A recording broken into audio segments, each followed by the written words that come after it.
Hapo zamani palikuwa na bibi mmoja na mjukuu wake mpenzi waliokuwa wakiishi katika kijiji kimoja tulivu. Kila Jumapili, bibi huyo alikuwa na desturi ya kuchinja kuku na kuandaa mlo wa kushirikiana na majirani zake wote. Harufu nzuri kutoka jikoni kwake iliwavuta watu wengi. Walikuja wakicheka, wakila na kufurahia. Nyumba yake ilikuwa ndiyo moyo wa kijiji hicho. Lakini kati ya kuku wote, yule mjukuu alikuwa na kipenzi chake, jogoo mmoja mweupe. Kila mara alimsihi bibi yake, "Bibi, niahidi kuwa hutamchinja huyu kamwe." Bibi alitabasamu na kumjibu, "Bila shaka mjukuu wangu." Miaka ilipita. Jumapili moja, kuku wote walikuwa wameisha isipokuwa yule jogoo mweupe. Bibi alisitasita, lakini njaa na mazoea vilimshinda nguvu. Alimwandaa jogoo yule kwa ustadi mkubwa, mchuzi wake maarufu. Kisha akamgeukia mjukuu wake, "Nenda kawaambie majirani chakula tayari." Yule binti akaondoka.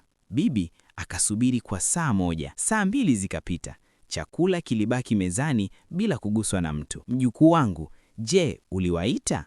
Bibi aliuliza. Msichana akaitikia kwa kichwa taratibu, "Ndiyo bibi." "Sasa mbona hawajaja?" Yule binti alimtazama bibi yake machoni na kusema, "Niliwaambia kuwa nyumba yako inateketea kwa moto na kwamba umekwama ndani." Macho ya bibi yalipanuka kwa mshtuko. "Kwa nini ulisema hivyo?" Binti hakutetereka.